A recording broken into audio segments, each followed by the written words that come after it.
today's video, I'd just like to share that 94% of my viewers aren't subscribed. So if you are feeling generous, be sure to drop a like and a sub, and let's get right into today's video. Thank you. Howdy, I'm Daxio, and this is Plugged In News, and we have some not so surprising news today. The first story is Joe Biden will try to impose COVID vaccine mandate on all businesses with 100 or more employees. And for the second story, we have Georgia football coach Kirby Smart says Bulldogs experiencing a highest spike of COVID-19 despite more than 90% of players and staff being vaccinated. Let's get right into that. For the first story today, this is coming from Breitbart News, and it is Joe Biden will try to impose COVID vaccine mandate on all businesses with 100 or more employees. And this goes on to read, President Joe Biden on Thursday is announcing sweeping new federal vaccine requirements affecting as many as 100 million Americans in an all-out effort to increase COVID-19 vaccinations and curb the surging Delta variant that is killing thousands each week and jeopardizing the nation's economic recovery.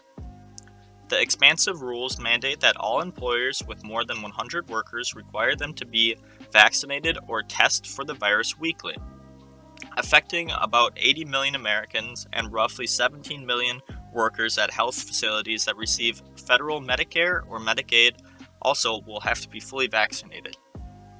You know, just a little bit of authoritarianism by our boy Biden.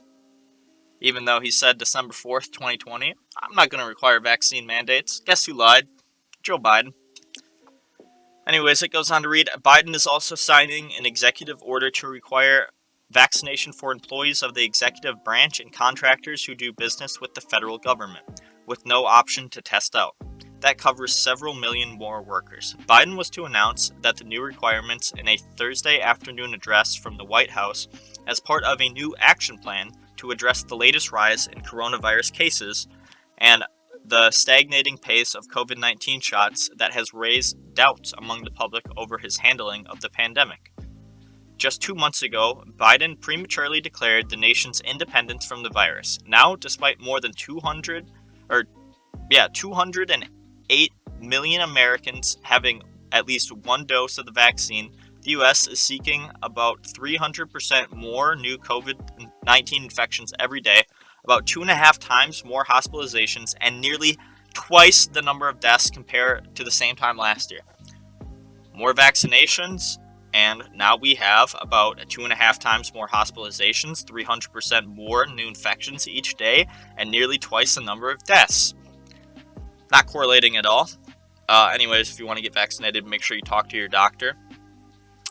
Anyways, Biden's plans were previewed Thursday afternoon by the White House press secretary, Jen Psaki, and other senior administration officials ahead of the speech. After months of using promotions to drive the vaccination rate, Biden is taking a much firmer hand, authoritarianism, and his aides blame people who have not yet received shots for the sharp rise in cases that is killing more than 1,000 people per day and imperiling a fragile economic rebound. Psaki said Biden's overarching objective is here to reduce the number of unvaccinated Americans, noting about 80 million Americans remain unvaccinated. In addition to the vaccination requirements, Biden is moving to double federal fines for airline passengers who refuse to wear masks on flights or to maintain face covering requirements on federal property in accordance with Centers for Disease Control and Prevention guidelines.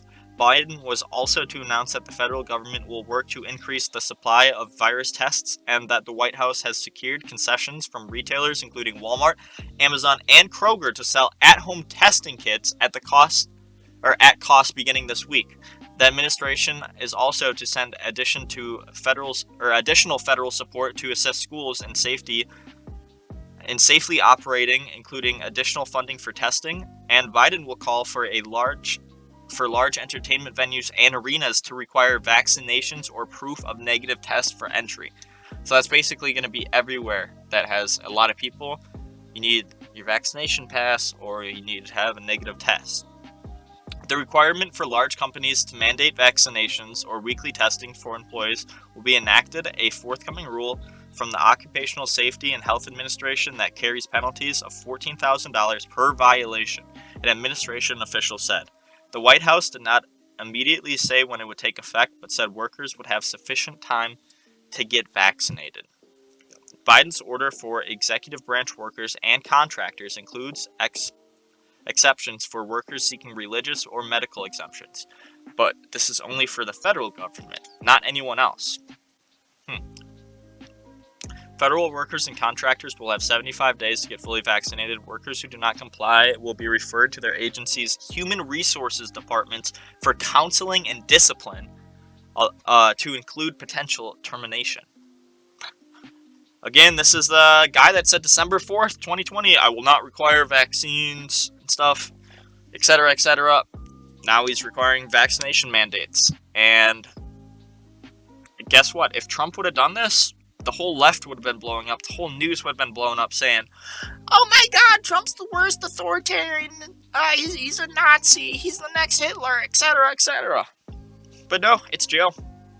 No one cares except the people who actually care and actually pay attention to the news. Anyways, for the next story today, this is coming from ESPN by Mark Schleierbeck, and it is Georgia football coach Kirby Smart says Bulldogs experiencing highest spike of COVID-19 despite more than 90% being vaccinated.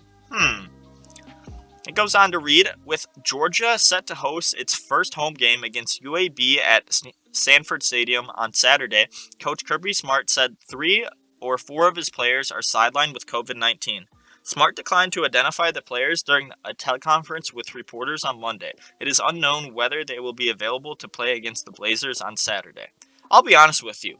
I'm as concerned as I've ever been because we have 3 or 4 guys out with COVID, and we have a couple staff members that have been out with COVID here recently, Smart said. For us, we're at our highest spike, and people are talking about vaccinations while these people that are vaccinated. Well, people are talking about vaccinations while these are people that are vaccinated. We're talking about breakthroughs, and so that concerns you not only for the players on your team that are unvaccinated, that are playing and not playing, because we want everyone to be safe, but it concerns me for the players that are unvaccinated because we could lose them, even though 90% of them are vaccinated. So, last week, Georgia's sports medicine director, Ron Corson, was diagnosed with COVID-19. He didn't travel with the team to Saturday's 10-3 victory over number 3 Clemson.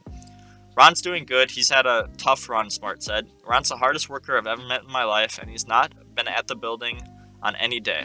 Never not been here 2 days in a row, including spring break and off time, and it's killing him, I think, to not be here. His health seems good, and hopefully he'll be back. Smart said last month more than 90% of Georgia players, coaches, and other staff members have been vaccinated for COVID-19. Well, one of the reasons I would think COVID would be going up is because people are injecting themselves with COVID, therefore giving themselves COVID, correct? That might be one of the reasons COVID's going up. It's just a suggestion. Anyways, YouTube, please don't ban me. If you want to get the vaccine, make sure you ask your doctor. Thank you guys so much for watching today's video. If you did enjoy, drop a like, drop a sub down below, drop a comment, let me know how I'm doing, let me know what I can do to improve, and thanks for staying plugged in. Peace out, crew.